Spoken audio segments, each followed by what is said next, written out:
Welcome to The Price of Success, the podcast where we tell the whole truth about what it costs to build the business and life God created you for.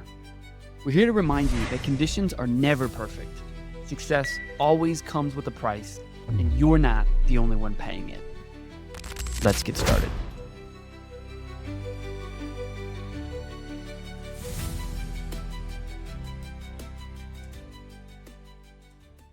Let's talk about the kind of success that looks perfect until you feel the weight of it.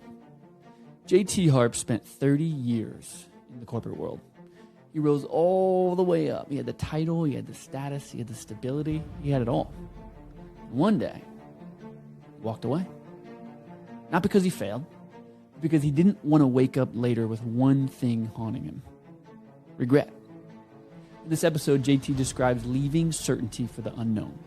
Writing a big check, losing the corner office, and from being the guy who people chased to now being the guy making cold calls and asking business owners to talk to him.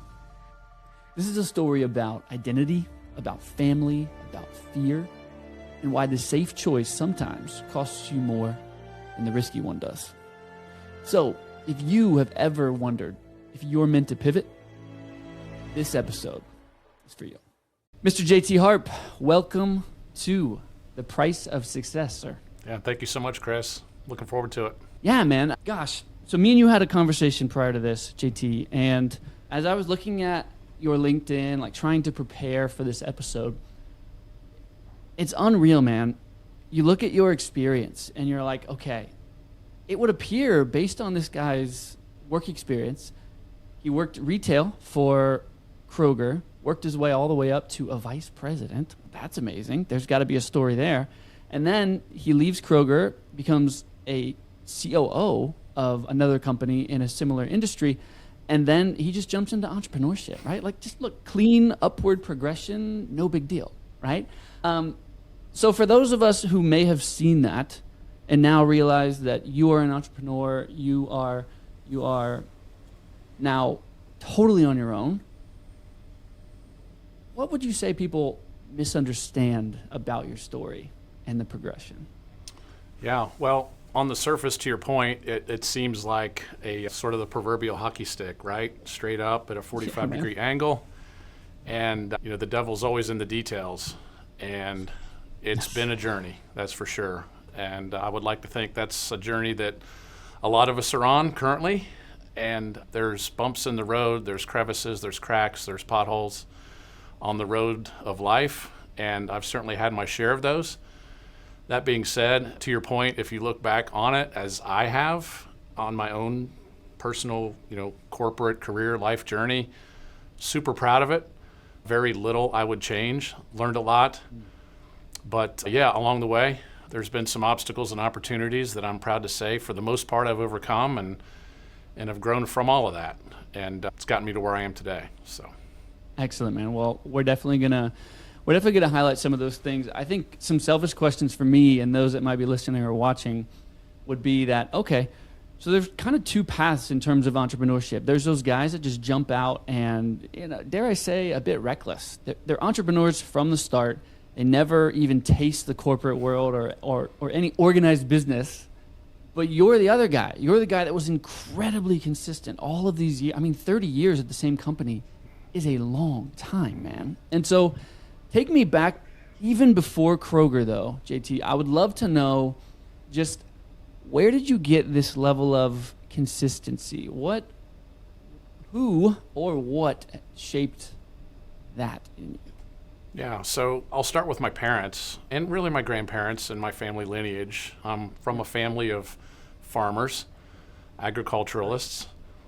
And when you're raised on a family farm like I and my sister were, you come to appreciate very quickly at a young age the importance of a good, solid work ethic.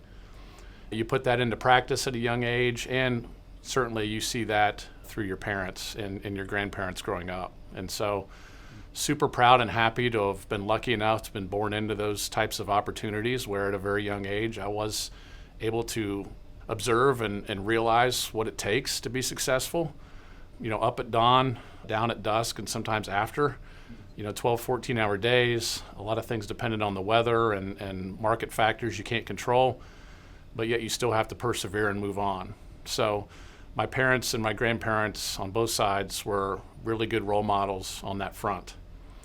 As far as a little bit more about me personally, I don't know what it was, but for whatever reason, at a very young age, I loved going to the grocery store with my mom. If she didn't take me, I was upset. When she did take me, I was super excited, ready to go, highlight of the week. I would help her organize all the groceries geometrically in the bass cart. I would try to guess what the total was going to be of the order for that day. I was really observant about, the stock boys and girls stocking the shelves, the ordering process, the checkout process, just fascinated by the whole thing. And so very lucky in the fact that from a very young age, I knew what I wanted to do. And I saw myself doing that for a really long time. And I say lucky because I had a lot of family and friends that even through college and after, and to be honest with you, sometimes still to this day, throughout middle age and beyond, they still haven't found their passion. They're still seeking that occupation, that opportunity, that drive and that focus in life that lights them up. And I feel really bad when I see that, especially those that are closest to me, because I never had to worry about that. Through grade school, through high school, through college, I had a North Star. And it was to, be a senior leader, specifically at the Kroger company. And that certainly helped. But yeah, from call it 4 or 5 years old, I had that passion and I just saw it through. See, man, this is what I love about podcasting. It's just like you would see he was in retail and think he was just young. He just went to get a job at a grocery store. But you're literally telling me there was a deeper connection to the grocery store for you. When you think about it, you strike me as a pretty process-driven guy, right? So when you think about it, what was it about? What is it about the way that grocery stores and retail operates that drew you in? I like sales. What got me excited the most, even as a little bagger, courtesy clerk at Kroger, was seeing the store come to life during the day and then seeing the consumer react to what we presented or set up for them. And then seeing the result of that, right? So whether it was the ching, ching, ching at the register, or whether it was seeing an amazing display that my team and I built, and then at the end of the day, see that almost dwindle down to nothing, knowing that we captured incremental sales that most likely that consumer wasn't planning to buy. And to me, that's the essence of sales. And on top of all of that, throughout the course of my corporate career in grocery, at the root of it, this is going to sound really dorky and a little sappy, but it's genuine, right? We are, or we were, when I was in that role, we were feeding families. And families gather around the dinner table. They plan the picnic lunches. They rally around breakfast, tailgating, holidays. Food is the core. Food and beverage is the core of pretty much any opportunity or occasion where humans connect. And so what we did at Kroger is we provided opportunities to enhance those experiences, those occasions, those memories. And whether it was a boring old can of beans or whether it was, an unbelievably juicy, ready-to-go filet mignon, we were helping those families enhance their lives in some small way. And we were able to do that over and over and over and over and over again through, running great stores, having friendly associates, and, being a true part of the community.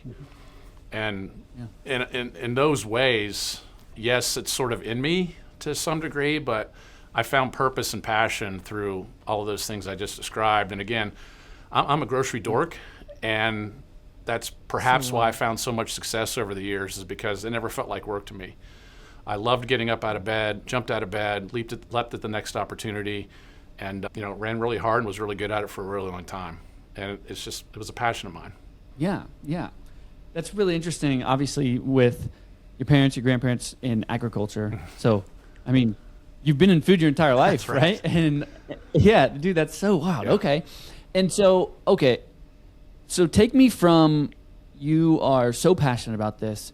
Did you just jump into this world when you were really young and you're like, cool, I'm just going to bag groceries and get in on, the entry level ground floor? Or where did you start and where did it take you? Yeah. So again, from an early stage of life, had a passion for it, and I went to my Kroger store ever since I was able to start driving in high school. I went to the Kroger store in my neighborhood about once a week after I turned in my application, bugging them or begging them to hire me. Back then, unlike today, it was a real opportunity to be employed by someone like Kroger, and it wasn't easy. There was kind of a waiting list, and you had to kind of wait your turn and hope to get a call. And so got in, and once I started, I had the intention of staying with Kroger, getting my education, and then going into management and climbing the corporate ladder. So yeah, I did my best to engage and learn from every kind of stop along the way with the intent of gaining more and more and more responsibility, because with more responsibility, I could more positively impact our company, our associates, and our customers. And that's what I wanted. I took strength finders throughout the middle part of my corporate career, and my number one strength within the personality test you go through is significance. And with significance, it basically means inherently that everything I do has to matter. And I wanted to get to the next position. I wanted to get into that boardroom. I wanted to be a decision maker because I wanted to positively impact others in a larger way. And so just, throughout the course of that internal drive and throughout the, process of just being passionate about selling groceries and being impactful, I just naturally, had a goal and a mission to continue to rise through the company and impact more people and more results. Yeah. Well, to that end, you talk about significance and everything having to matter. Mm-hmm. You mentioned to me, like, you work your way all the way up in this company, but there came a point where it was like it was your identity, right?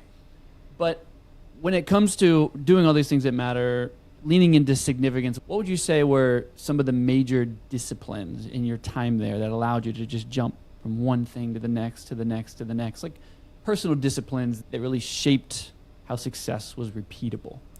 Yeah, so over the course of my career, I sort of narrowed that down to 4 kind of personal disciplines. And throughout the back half of my career in different senior leadership roles, I tried to share these with as many associates as possible within the framework of, you're never going to get to a scenario where you're perfect at these, but the constant pursuit and drive towards getting a little bit better each day, each week, each month will take you a long way.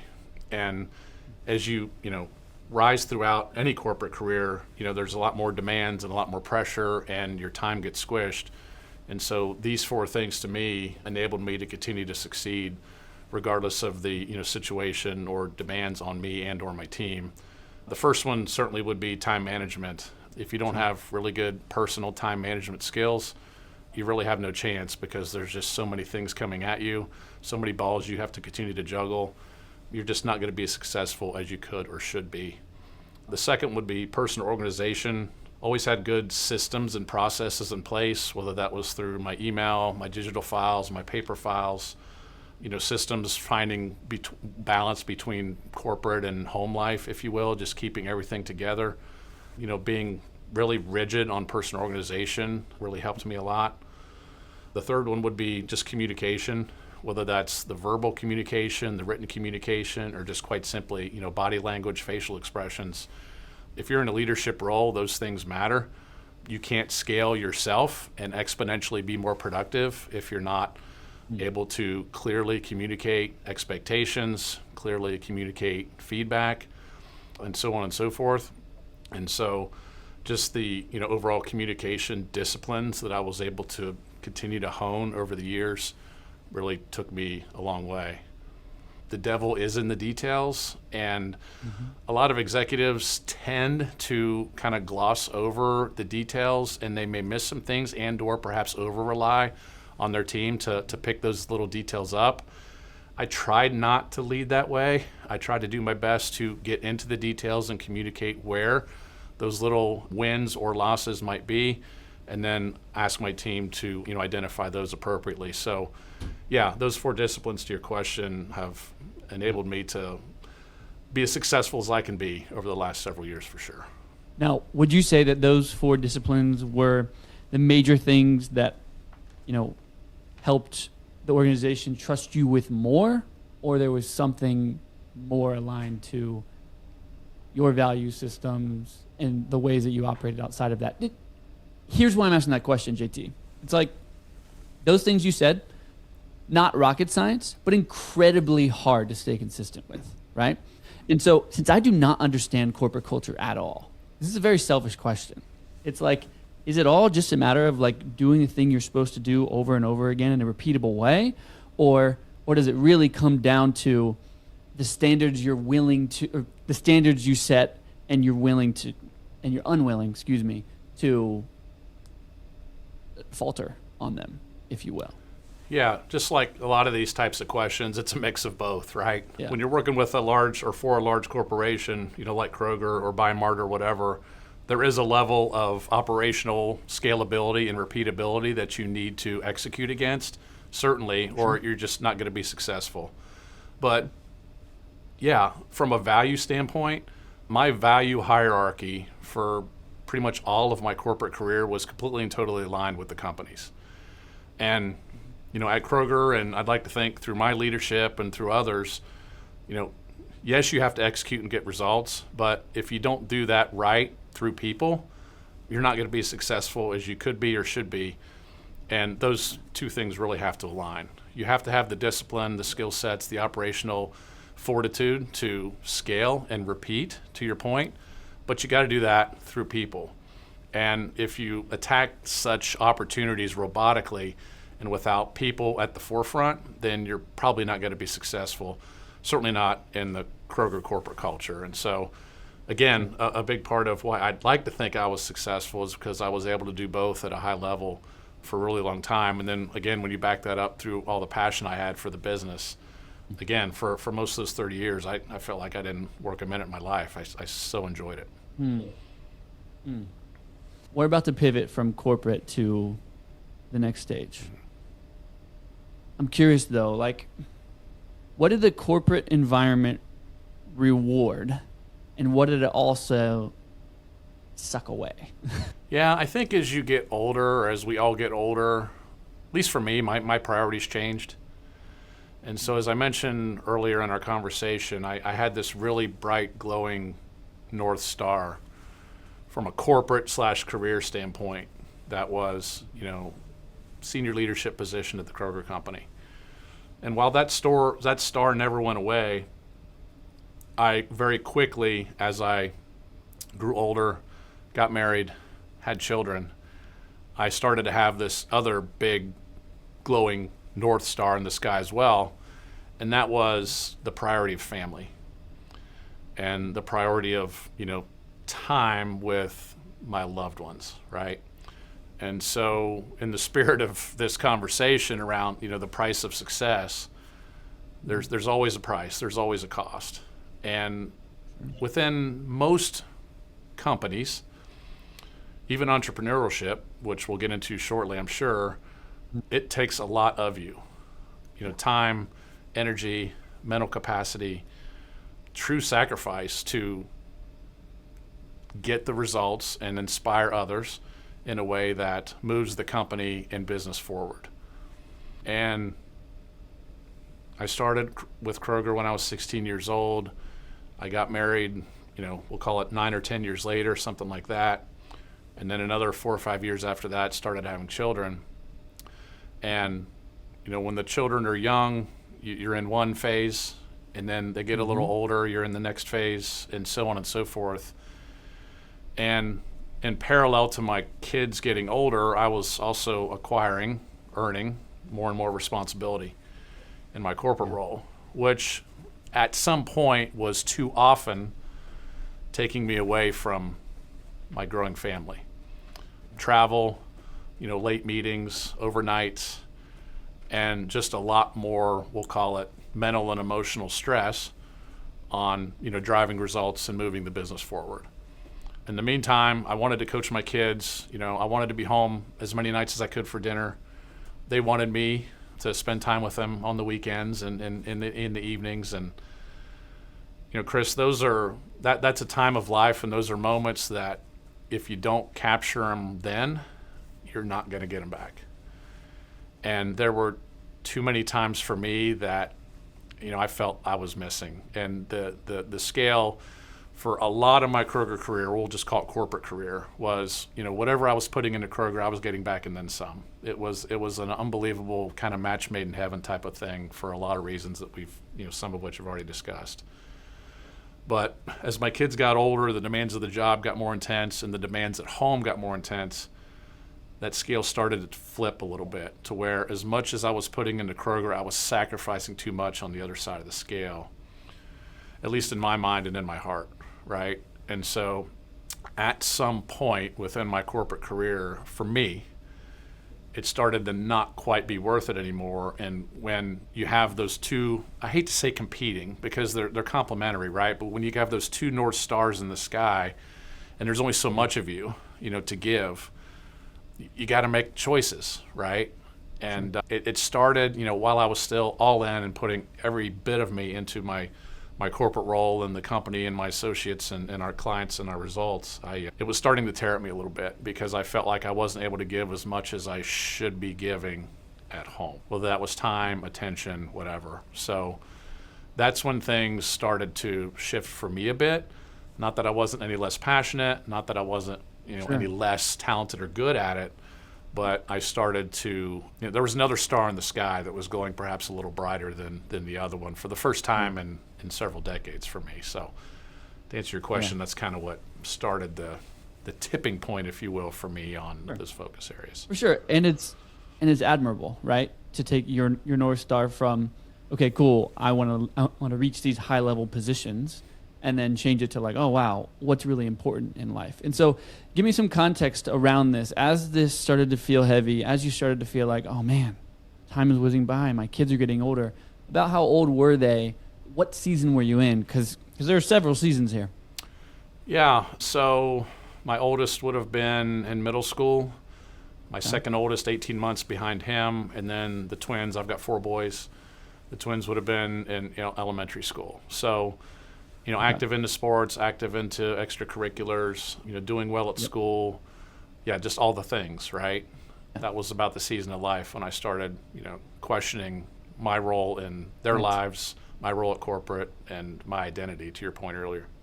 Sure. And what made you feel like entrepreneurship would solve that problem? Yeah, I guess to some degree, I've always had a little bit of an entrepreneurial itch, always admired those that had the intestinal fortitude, we'll call it, to go out on their own, whether, to your point earlier, it's, right out of high school or college or very early in life or later. And I was also at the point in my corporate career where, I was moving my family about every 2 to 3 years. And that was starting to weigh on us. And, when it was just my wife and I, or, if it was just my wife and I and our kids that were younger, kids didn't have any opinions. They just wanted to be with mom and dad. They would have gone anywhere. But, as your kids get older, they form relationships and friendships, and their worlds kind of get, flipped upside down whenever you move and relocate to another part of the country. And quite frankly, after the 6th, 7th, 8th move, my wife and I were kind of feeling the same. You entrench yourself in a community and you get to know the other parents and the other coaches, and you get into your routines, and then you get uprooted from all of that. And that was really hard. We had a lot of moves that, for the right reasons we made, but man, they were really emotionally draining. And you literally start all over, every 2 to 3 years. That's what we were doing, and it was just really draining on us. So yeah, after about the 7th or 8th move, I started thinking, whether it's at Kroger or somewhere else, I don't know that I want the specter of possibly having to move for the next promotion weighing on us for much longer. And that's really what it was. I mean, we'd move and we'd get established, and then the question, that none of us would ever really vocalize was, how long are we going to be here? And for us, that was just, we couldn't really do that much longer. And so, again, whether it was at Kroger or with someone else, I just started thinking, from an entrepreneurship standpoint, what if, instead of, just being a little curious or maybe scratching that itch part-time, what if I started thinking about doing my own thing full-time? And it took me a while to obviously make the leap, which I'm sure we'll get into, but the spirit of that was, I learned a lot from Kroger. They'd gained a lot from me. It was a great relationship. But what if I could take those best practices, those skills that I developed over the years, and apply those to my own opportunity, to my own business, to my own brand, and continue to provide a level of service that I know I can develop and scale, based on everything I've learned at Kroger and so forth. And that's kind of how I got to that point, at least mentally. Yeah. So you say, what if, right? And I don't know if you're familiar with Les Brown, but he has this very interesting question for people. He says, where's the place on earth that has the most untapped potential? Mm-hmm. Have you ever heard this before? Mm-hmm. And everyone guesses all these places, right? And he's just like, the graveyard, man. It's the graveyard. It's where all the almost authors were, the almost entrepreneurs, all the people who had dreams who never did it. JT, so many people have the what if moments, whether it's like, I had one too many glasses of wine, I'm feeling a little bullish right now or not, we don't know. But what's the difference between somebody like you saying what if and actually acting on it, and someone who's just like, yeah, what if? Well, I can pretty much tell you and the listeners that one of my biggest fears, probably the biggest fear I have in life, is regret. Yeah. I'm a firm believer we only get one shot at this. Yeah. And I've read some books, I've talked to some folks that have had regrets late in life. In fact, way too many folks that have had regrets in life. And I don't want to be that person that thinks back and wishes they'd done X, Y, or Z. To me, that's the ultimate negative way to leave this earth, is to think back and wonder what if. And I don't want that for me. I don't want that for my family. And you got to take chances in life. You got to make sacrifices. And I could very well be sitting here talking to you about my current, senior level position at corporate ABC. But as we talked a little bit about earlier, it was too big of a price to pay for me. And the regret on the flip side of that would have been, you drive and you drive and you drive and you drive and you work all these hours and you work these weekends, and before you know it, what you regret is all the time you missed with your children. And that was not going to be me. It just was not. Or my wife, for that matter, or my sister, my parents, a lot of good friends and family that over the years I moved away from.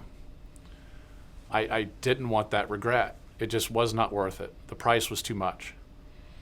And so I literally made choices in my career to not allow those sacrifices to be made, because for me there was too high of a cost, too high of a price. So for me, that's when you bring up, regret, and when you bring up, the graveyard metaphor that you mentioned, it's a little different for me perhaps in that, I didn't want to go to the graveyard wishing I'd spent more time at home and with my family, right? Yeah. And so I think what I've done is I've found a way to have a good, healthy balance that works for me.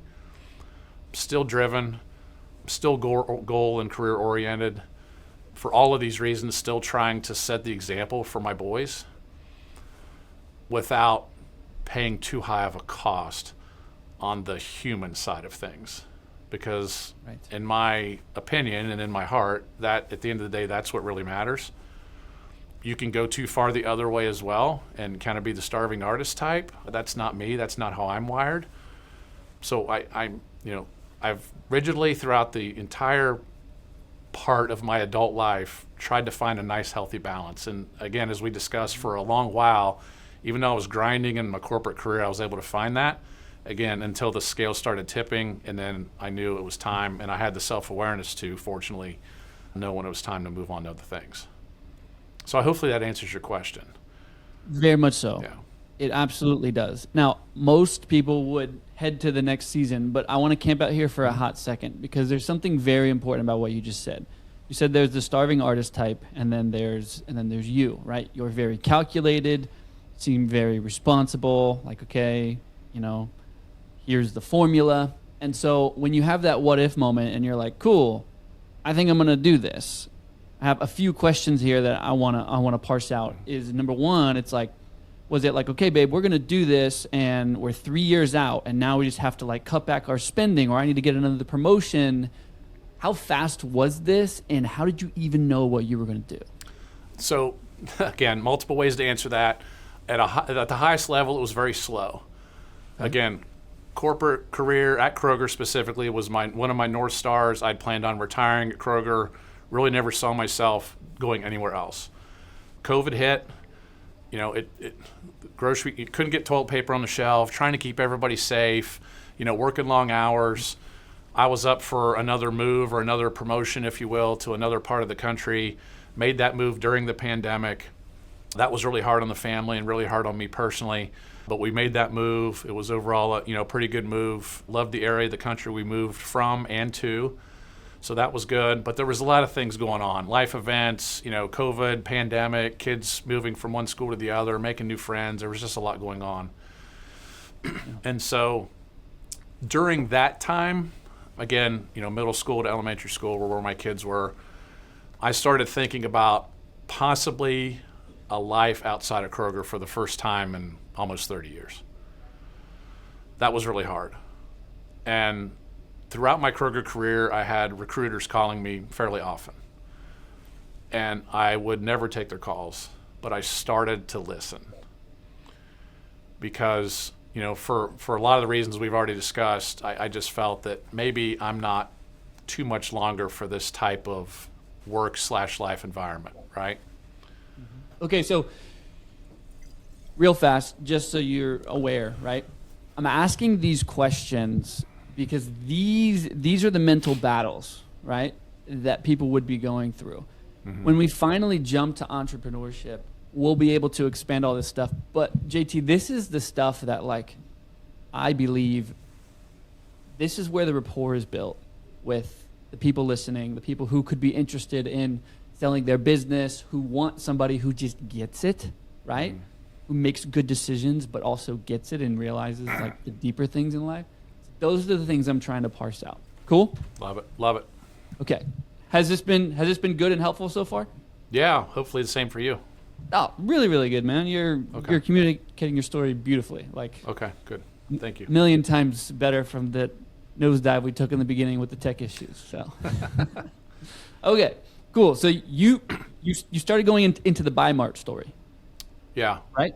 Okay. Yeah. So try to pick up where I was. So for the first time in a long time, I started listening to recruiters and thinking about myself outside of the Kroger ecosystem, which was a really big deal. And so for really the last year and a half or 2 years at Kroger, I was talking to some recruiters confidentially, listening to some options, and really just trying to get my mind around a potential new identity. And so, similar industry, just different brand, but you got to remember, friends, family, everyone that has ever known me, oh, you're the Kroger guy. How's everything going at Kroger? Are you running Kroger yet? How's everything, Yeah. And so a really, really big deal. And so, again, for the last year and a half or so, I was contemplating an exit. And when the day came, that was really hard. After, almost 30 years of pouring pretty much all of me into a brand and a team and an organization and feeling so passionate about it. And for most all of those 30 years, never even considering leaving. But, it was the right thing to do for me personally. It was the right thing to do for my family. And, these big decisions, if you don't have support at home, you really have no chance. And thankfully, I married really, really well. And she fully supported me and saw that it was time for me and for us to move on. And so I made that decision and, resigned and moved on to another chapter of life and moved across the country one more time. And as passionate as I was and as much success as I had at Kroger, I have complete closure. It was time. It was time. And, I miss some things about it and certainly miss a lot of the people, but I've never really regretted it. And that's no ill will to Kroger or, to anybody there. It was just, sometimes it's just time, and it was my time, and took the next journey and chapter of life, which I never expected. But, thankfully had the intestinal fortitude to make the decision, had the support at home to do it, and never really looked back. So to be clear, from a timeline perspective, it sounded like you were about 15 years in when you were like, what if? And then it was another 15 years until you resigned. Is that right? Yeah. Well, when you say what if, I think the 15-year mark in was when my kids started coming into our lives in a bigger way, right? Sure. And I started to have some competing priorities there, which is, part of life's journey. Not too surprising, hopefully, for a lot of us, but still, until you live through it, you really don't know. Sure. And then, the back half of my career, while I continued to grow and thrive, it was really the last couple of years when I first started considering an exit, if that helps. Okay.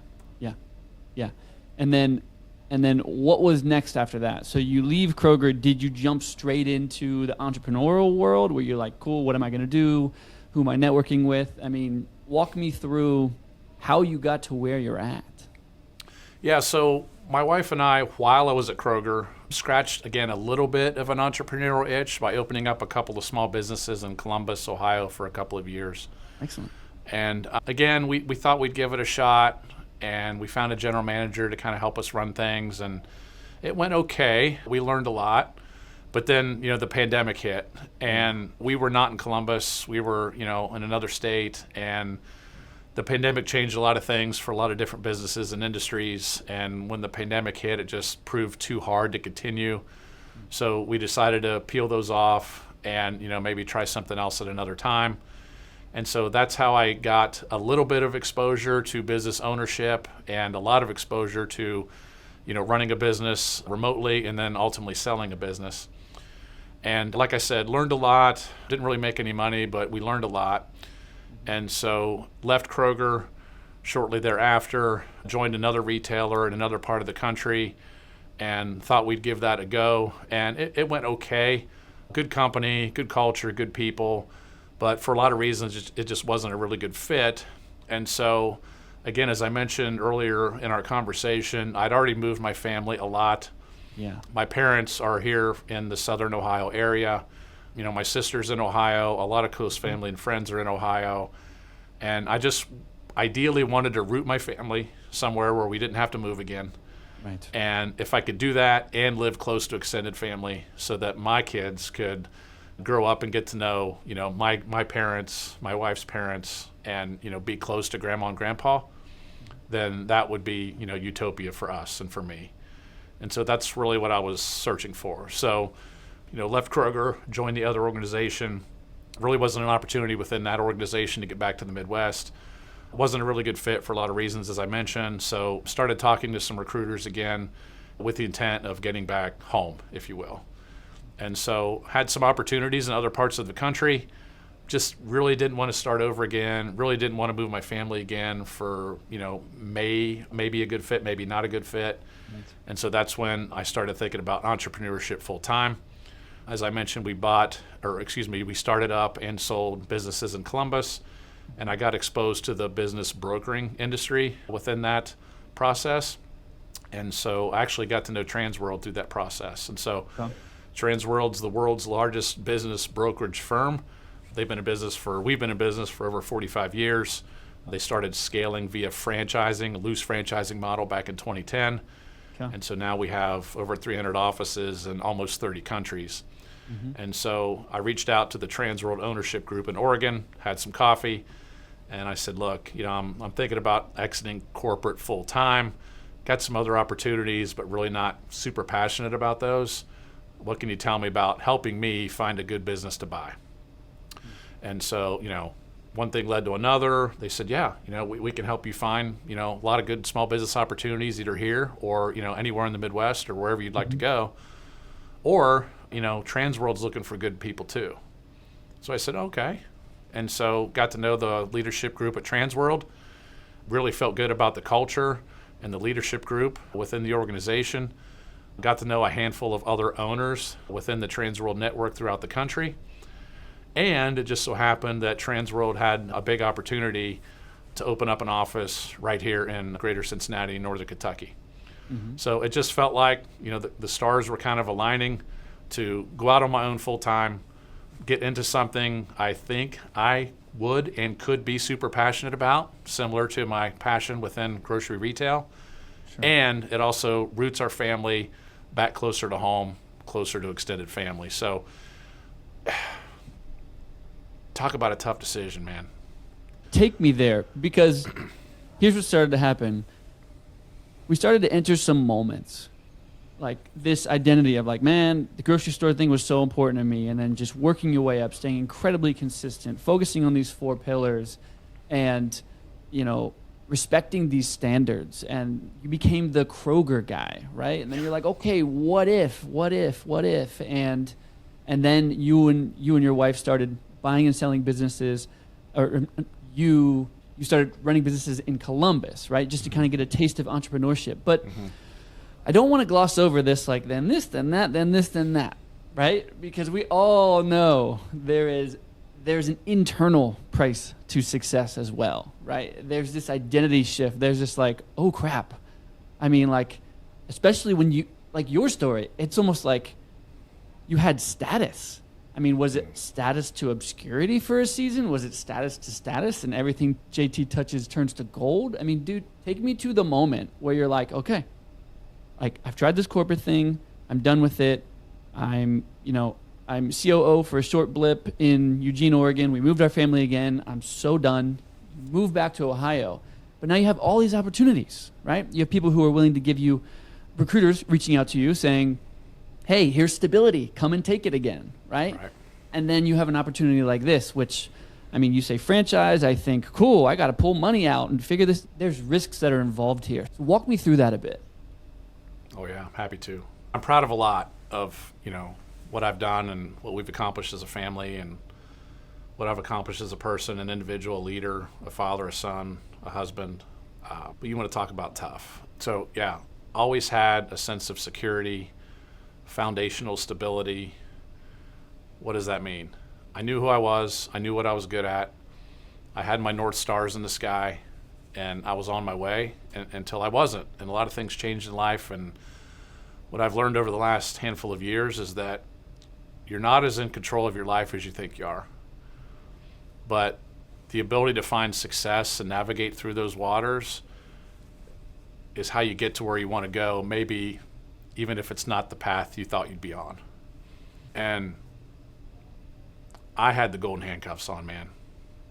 Salary, benefits, corner office, status, prestige, title, access to, a lot of perks, we'll just say.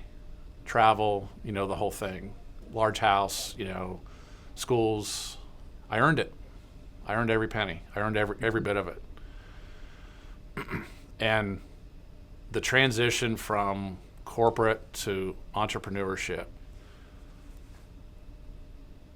I was literally shaking when I signed the documents to make the investment in, the Transworld Network, and honestly make the investment in my new identity.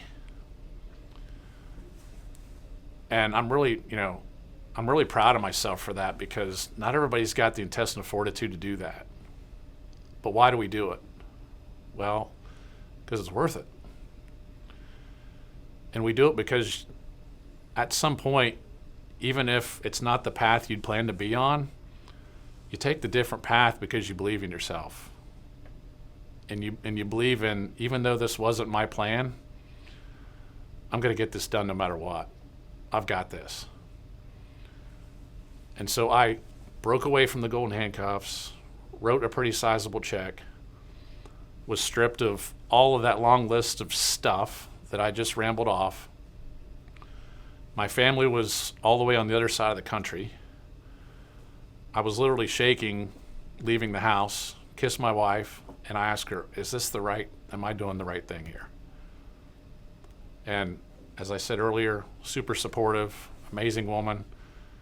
You got this.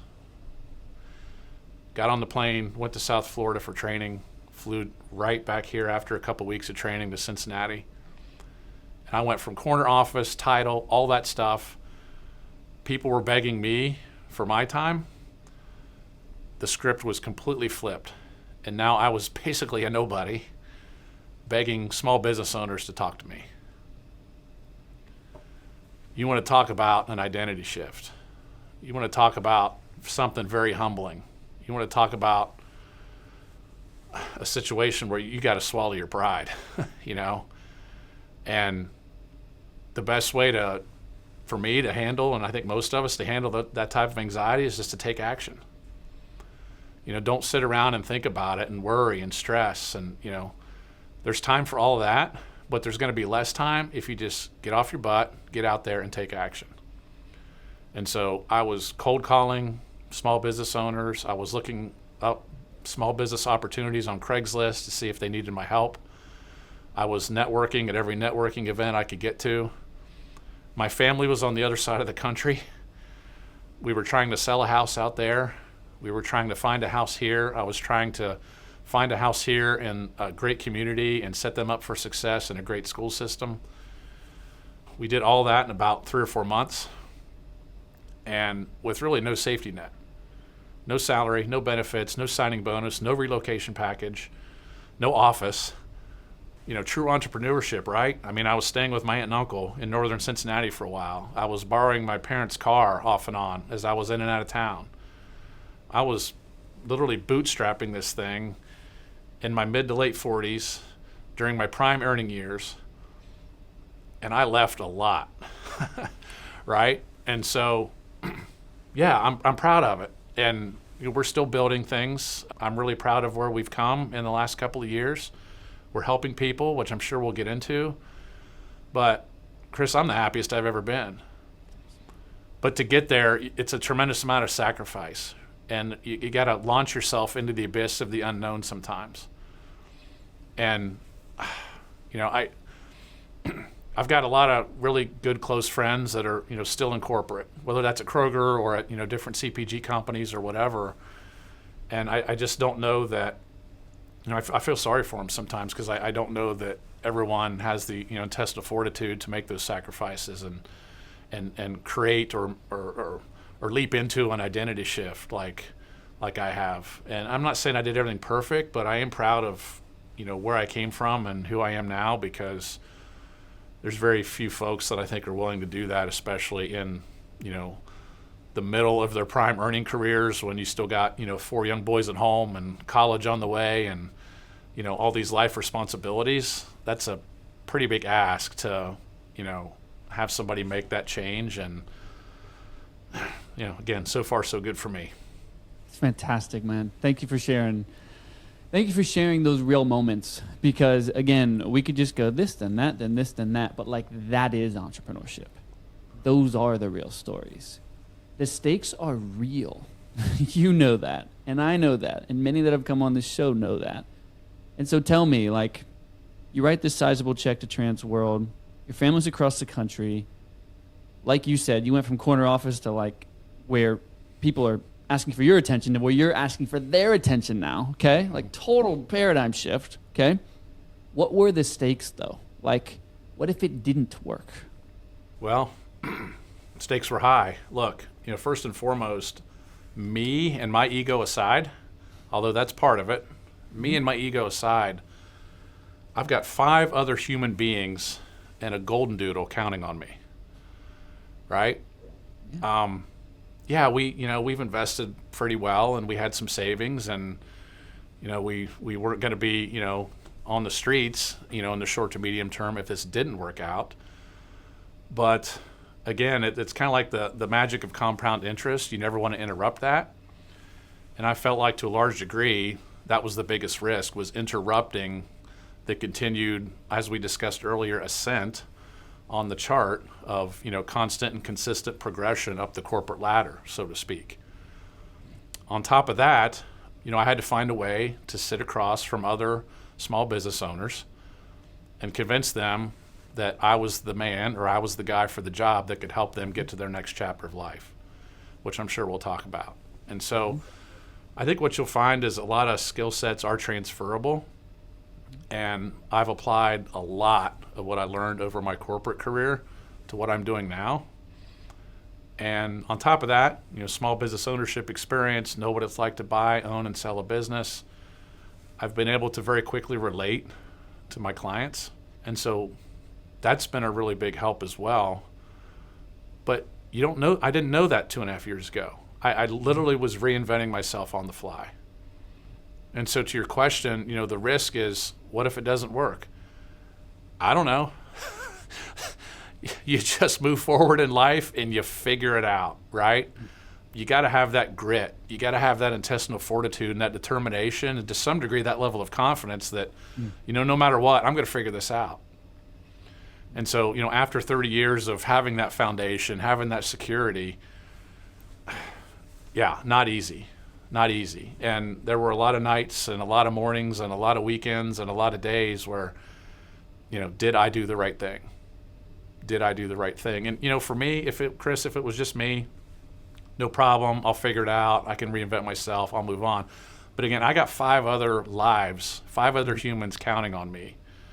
And maybe even more than that, I've got 4 sons that are watching. Yeah. And a big part of my role as a dad, and I would argue as a man in general, is to set the example and to show my boys, even if you get kind of knocked off the path you thought you were going to be on, you pick yourself up and you figure it out, right? And then even on top of that, whether they want to go into, a corporate role or entrepreneur role or a little bit of both, you can be successful if you put your mind to it and you just are willing to put the work and the time in, along with a little bit of passion for what you do.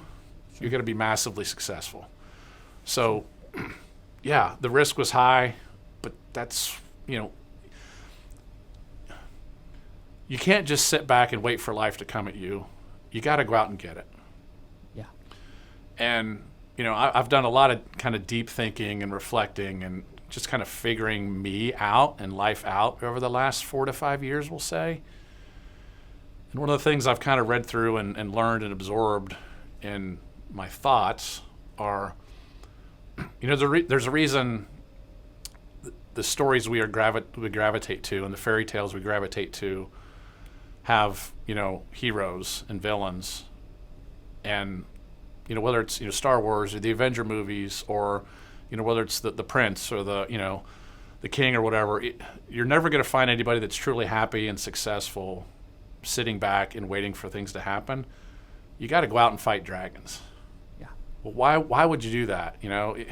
Not to get too dorky here, but I'm a big Star Wars fan, and Amen. Why wouldn't the rebels just sit back and just live a quiet life and go to the far reaches of the galaxy and just enjoy? 'Cause that's not a life. You got to have significance, and you got to have passions, and you got to have purpose. And so the reason all of our heroes go out and fight those dragons is because A, it's worth it, B, it provides purpose, and C, what are the dragons always guarding? The treasure.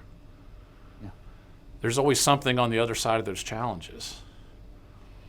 And so for me, whether that was overcoming the daily, the weekly, the annual challenges in the corporate world, just to provide growth and continue to build business and whatnot, or now with balancing kids and life and family and career, or now if it's completely reinventing myself and starting all over, I'm going to continue to go out and fight those dragons because it's worth it.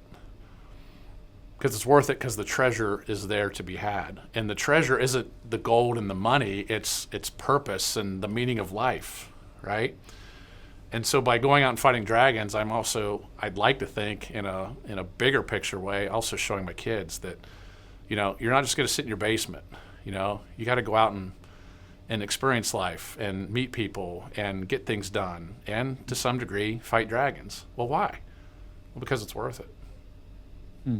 Because it's worth it. And so that's a big part of, my overall journey, but especially these last, 4, 5, 6 years is, pivoting that North Star to maybe other things, reinventing myself, and to some degree finding new dragons to conquer because it's worth it. It's powerful, man. And that's really, really, really powerful. I love your story. I love what you represent. I love that you spent so much time in corporate, and you now can say you were successful there and you were successful here. So before we pivot to Trans World, and you get to kind of tell us a little bit more here, I'm curious, what do you feel like? Let me ask you this way: do you feel like you have to operate differently than you did when you were in corporate as an entrepreneur, or is it fairly similar based on the positions that you were able to attain? I would say it's very similar. People at the forefront, processes and systems in place, and whether you're selling a can of beans or whether you're selling a multi-million-dollar business, at the end of the day, it's all about providing the highest level of service to improve people's lives. And again, that sounds a little dorky when you consider a can of beans, but I think the meaning of most business and the meaning of life is really just all about helping others. Yeah. I mean, you just distill out all the other details. You're going to find purpose and meaning in life if you just focus on others and helping others. And so when you're in any kind of a sales role, that focus transcends, again, whether it's a box of cereal or a multi-million-dollar business. And so for our buyers that are looking for great businesses to buy, we're doing our best to communicate and translate value, Sure. provide opportunities or inventory for our buyers to shop and to choose and to, analyze. No different than the consumer analyzing where she's going to shop from one day to the next, 1 week to the next, and or once she gets in our stores, what brand she's going to buy. Either way, we're helping solve a problem.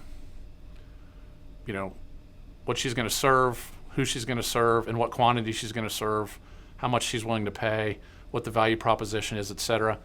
All of those things translate to buying and selling businesses. And so at a very foundational level, myself and my team here at Transworld, to your question, are really focused on a lot of the same things we focused on in my corporate world in food retail. Just helping people live better lives, helping people solve their problems, helping people get from one day to the next. The transaction sizes may be different, the stakes may be different, but when you distill it all down, it's the exact same. So we're focused on service, we're focused on value, whether that be, service and value to our sellers that are looking to exit out for whatever reason, which we'll get into, or our buyers that are looking to get into a great opportunity because they want to enter their next phase of life. Yeah. Put very simply, I feel as long as we continue to focus on the client and helping them get to whatever next phase of life that looks like, whether it be dinner this evening or a business they want to get into next month, next year, we're doing the same thing. It's all about helping people. Yeah. It's interesting when you talk about helping people. What I've learned about helping people is the only way you can help people is if you understand them, right? If you take the time to understand them. And so, this isn't Transworld behind you. For those watching, this isn't just a brand that you wrote a check into and now you're just like, cool, this is my living now. Obviously, it means something more to you. So I guess I would ask, what have you learned about the people that you're serving in terms of being able to really show, I get it. I understand you. I understand the things you're going through. What are people going through that are trying to buy and sell businesses? Every single person that we engage with on the seller side is going through a life event. Truly a life event. And what I mean by that is, let's assume that business owner A is ready to retire. He or she has had a plan. Similar to what we've already discussed, it's most likely their identity. It's who they are. They built this brand perhaps from scratch, and or they've owned it for perhaps decades. It's one of their children. And they are now, after several years and perhaps decades, ready to sell it. You talk about emotional. Yeah. On the other side, business owner B either didn't have much of a plan or they did have a plan and then they got off that path, similar to my journey. Tragic life event. Terminal, diseased, car accident, spouse or, business partner, health issue, divorce, partner disagreement, macroeconomic factors that have just completely derailed said business or industry that was, perhaps beyond their control. Weather event. You name it. Every deal and every business opportunity within our world now is different. Everyone has their story. And a lot of them are very tragic. Yeah. Fairly reactive on the seller side then? So on the seller side, yeah. And, whether they need to sell or whether they want to sell, they are going through a life event. For sure. On top of that, roughly 85 to 90% of small business owners don't have a traditional retirement fund or plan set up. The business is their retirement. Yeah. It's a large part of their net worth. A lot of them do have, assets and perhaps, home equity and those types of things. But, most don't have a traditional Roth, IRA, 401k, those types of retirement systems set up. So this is a major liquidity event for our business owners. And so the work we do for them, as far as confidentially going to market and finding them their exit, is their retirement. And Chris, we take that very seriously. Yeah. And so that's kind of hopefully gives you and the listeners a sense for the weight and the impact that our work has on people's lives. And to your point earlier, or to your question, I've been there. I've had those life moments, those life events, and fortunately and thankfully, nothing tragic and no health or disease or tragic life or death event in my immediate family. But just the things we've already discussed around just the total pivot of identity and family dynamics and cross country moves, and I've fortunately been able to look all of our business owners in the eye and connect with them to the point I get it. We owned our businesses in Columbus for just a handful of years, but man, you want to talk about hard. It was really hard to sell those and to move on. And for these folks, this is their lives and their livelihoods and a big part of who they are. And now all of a sudden, for whatever reason, intentionally or otherwise, they have to exit and get to that next chapter of life, whether they want to or not. And either way, it's a huge identity and mindset shift and lifestyle shift. Yeah. And the stakes are high for them, just like they were for my family and I. Sure. So, yeah, we do important work. And we take it very seriously because these are lives that are in our hands. And, much like my family, our business owners have others that are counting on them, and they want to look forward to a nice retirement or next phase of life or whatever that looks like. And it's up to us to confidentially go to market for them and try to deliver on that. Yeah. Well, man, you seem like the guy to do it. I'm serious. Like, it is so empowering to hear a story like yours, to hear a guy that really said, hey, my North Star is career and then getting there and being like, oh wait, my North Star is people. And it starts with my family, right? And so it's family, but along the way, as I hear your whole story, it's been people, man. It's been people, and you understanding them and serving them and creating standards that have created amazing environments for those you've worked with, and what you're building at Transworld. Dude, it's so cool. It's so cool, man. And I'm incredibly honored to have been able to tell your story today, JT. I'd love for you to just give people an opportunity to, find you wherever, whether it be LinkedIn or your websites or whatever you guys need to do in order to connect with the public here. Yeah, thank you, Chris, and thanks for that generous and nice recap, and thank you for the opportunity. Again, I guess I've been a little lucky in that in my identity shift, I've been able to once again find something I'm truly passionate about. We love our small business owners, truly believe the small business community is the fabric of our country. And, we're here to serve. We're here to help. And so, sure, Transworld Business Advisors of Greater Cincinnati, Northern Kentucky. Feel free to Google us. You'll find us on the World Wide Web and throughout most of your AI platforms.